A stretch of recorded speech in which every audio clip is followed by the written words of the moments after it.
আসসালামু আলাইকুম, আপনাকে শুভেচ্ছা। দেখেন আমরা ভিডিও বানাচ্ছি মূলত এফিক এফিক এফিক এই জায়গাটা আমরা মিল পেলাম, কিন্তু দেখেন আমি যখন বলছি এই যে এসিওয়াই কিংবা এই জায়গাটা কিংবা এই শন্ট, মূলত এই জায়গাটাতে দেখেন আমি একটা পাচ্ছি, যে জায়গাটা পাচ্ছি আমি মানে সাফিক্স কিংবা এই শব্দাংশের কোনো অর্থ হয় না। মূলত আমি যখন এফিক ধরে আগাবো তখন আমার জন্য অর্থ বের করে কিংবা অনেকগুলি শব্দার্থ you are so much efficient, তার মানে আমি এইখানে এফিসিয়েন্ট অর্থ কি দিচ্ছি কিংবা এফিক্সি অর্থ কি দিচ্ছি, কিংবা আমি যখন বলবো কো এফেক্সি তখন এটার অর্থ কি হবে, কিংবা আমি যখন কো দিয়ে এভাবে প্রিফিক্স দিয়ে দিলাম কিংবা আমি বললাম ইনএফিসিয়েন্ট তখন আপনি কি অর্থ দিবেন।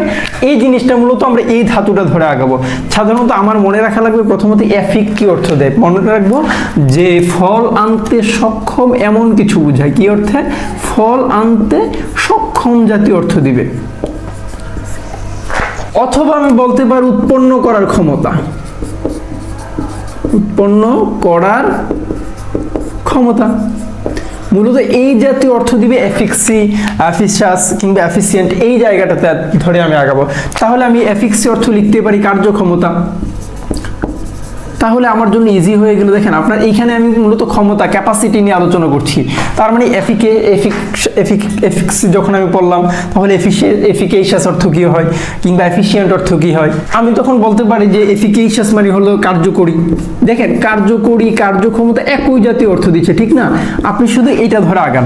এখন আমি যেই কাজটা আমি আপনাকে করছি, এখানে দেখেন আমি ইন লিখেছি, ইনএফিসিয়েন্ট। ইন থাকলে আমি ধরেই নিলাম নেতিবাচক অর্থ দিয়ে আমি এই ইন নিয়ে অনেকগুলি ভিডিওতে বলেছি যে ইনটা কেন নেতিবাচক অর্থ দেয়, কিংবা আমি সামনে মানে একাধিক শব্দ নিয়ে আসবো যেই শব্দগুলি একসাথে ইন প্রিফিক্স যুগে হয়েছে এবং সবগুলি শব্দে দ্বারা ইন দ্বারা নেতিবাচক বুঝিয়েছে। এখন ইনএফিসিয়েন্ট তার মানে কি এফিক থাকলে আমি বুঝাচ্ছি ফল আনতে সক্ষম, এফিক থাকলে বুঝাচ্ছি ফল আনতে সক্ষম কিংবা উৎপন্ন করার ক্ষমতা। এখন কথা হলো আমি যখন বলছি ইনএফিশিয়েন্ট তখন আপনার প্রশ্ন হলো তাহলে নিশ্চয়ই উৎপন্ন করার ক্ষমতা নাই কিংবা ফল আনতে সক্ষম না এমন কিছু বোঝাবে। তাহলে আমি বলতে পারি যে এফিশিয়েন্ট মানে হলো আবার কার্যকরী, এফিশিয়েন্ট মানে হলো কার্যকরী আর ইনএফিশিয়েন্ট মানে হলো অকার্যকরী।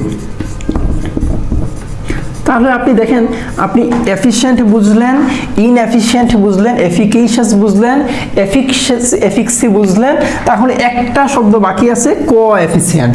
এখন আমি যদি লিখি কোএফিসিয়েন্ট অর্থ কি,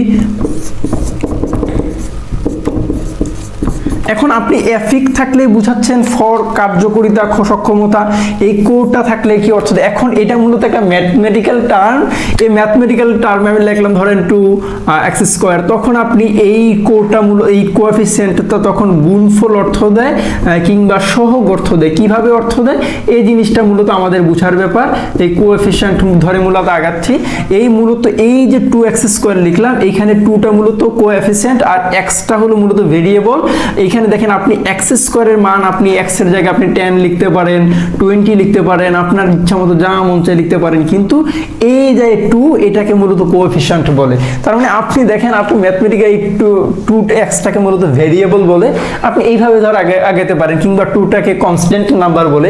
তার মানে আপনি এইভাবে চিন্তা করলে দেখেন আপনি ম্যাথমেটিক্যাল টার্মগুলি শিখলেন, আপনি শব্দার্থ শিখলেন, ভাষার মজাটা বুঝলেন। আর যদি আপনি এই ভাষার মজাটা কিংবা স্বাদটা না বুঝেন তাহলে আপনাকে বলতে হয় ইনএফিশিয়েন্ট, তার মানে আপনার কার্যক্ষমতা নাই বোঝার।